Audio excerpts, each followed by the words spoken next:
Chapter 18, Rifled Luggage. Sheila Patterson became so hysterical that the girls forgot everything else. The actress alternately laughed and cried, and continuously pointed to the hacked walls, floor, and ceilings. "We must call a doctor," said Annette. She was on the verge of hysterics herself. George hurried to the phone while the others endeavored to calm Sheila, but this was impossible. There was nothing to do except wait for Dr. Tillett to come. "We must notify the police also," Nancy said, and phoned headquarters immediately. 2 officers arrived at the same time Dr. Tillett did. Sheila was put to bed, and a short while later the physician announced that she was asleep. By morning, he said, the actress would have recovered from her shock. In the meantime, Nancy had answered all the questions the police had asked, then had shown them through the house. They found that entry had been made by smashing a dining room window. The various secret places of the mansion were revealed and investigated. There was no clue to the intruder. One of the officers, named Hanley, said, "The fellow must have worn gloves, and there are no distinct footprints."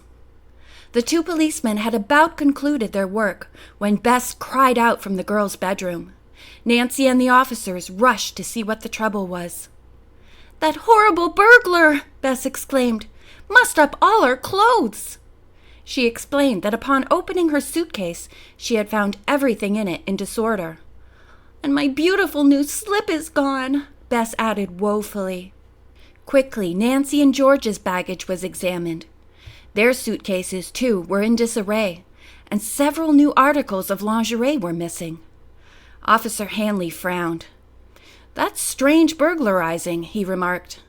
"Why anyone would hack up a house and then steal women's clothes just doesn't make sense. But there's one answer.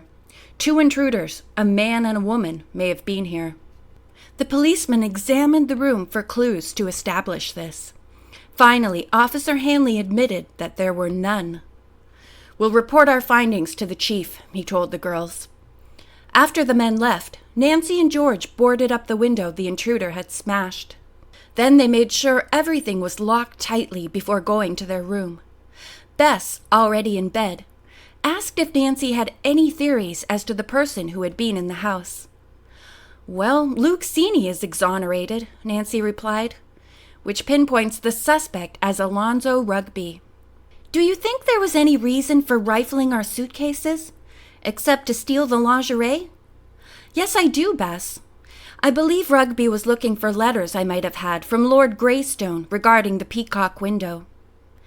"Then you don't think a woman was here too?" George inquired. Nancy shrugged. Suddenly she smiled. "Maybe one of these days, Alonzo Rugby's loving sister will be wearing our brand new lingerie." "Ugh," Bess said. George turned out the light, and soon the girls were asleep. The next morning, they found Sheila feeling well and in complete control of her emotions. She said that damage to the house was covered by insurance, and she would attend to having repairs made as soon as possible.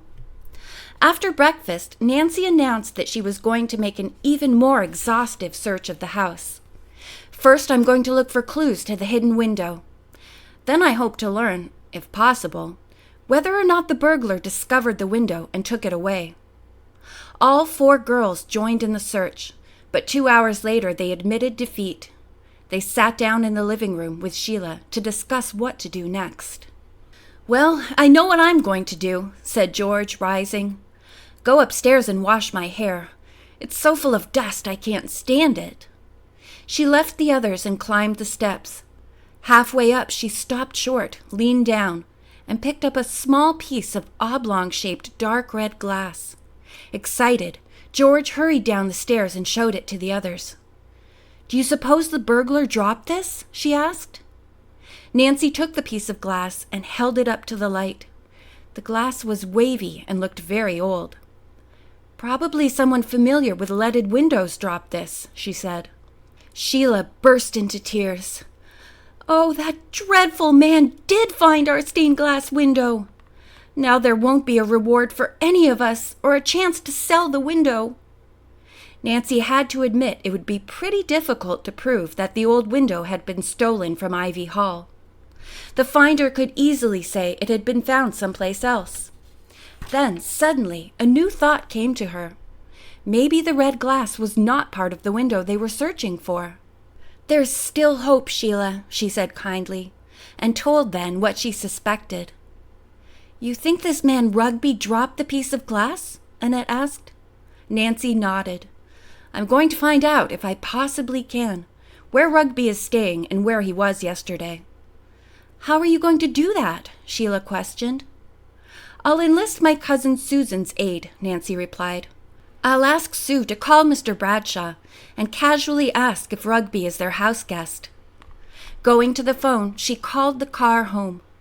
When Susan answered, she told what had happened at Ivy Hall. "How dreadful," Susan said. "That lovely old house. I'll find out right away what you want to know and call you, Nancy." The return call came 10 minutes later. Alonzo Rugby had not been staying with the Bradshaws and had not slept in the studio either. Mrs. Bradshaw did not know where the man had been the day before, because she and her husband had gone on a tour of gardens and assumed that Rugby had worked in the studio all day as usual. "Thanks, Sue," Nancy said. "Glad to help, Nancy, and let me know if I can do anything else." Nancy returned to the living room and said, "Rugby had a marvelous opportunity to spend hours here yesterday.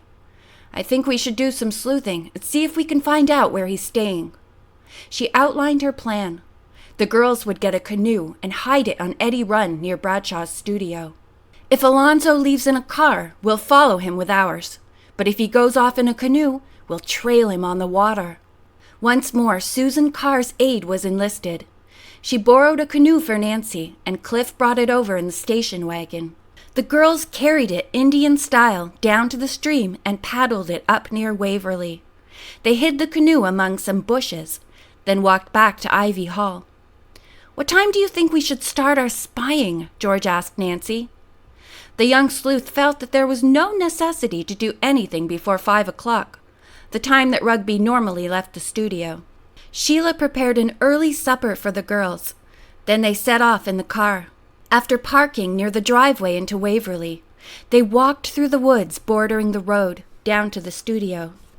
From among the trees they could easily look into the building. Rugby was moving about but showed no signs of leaving.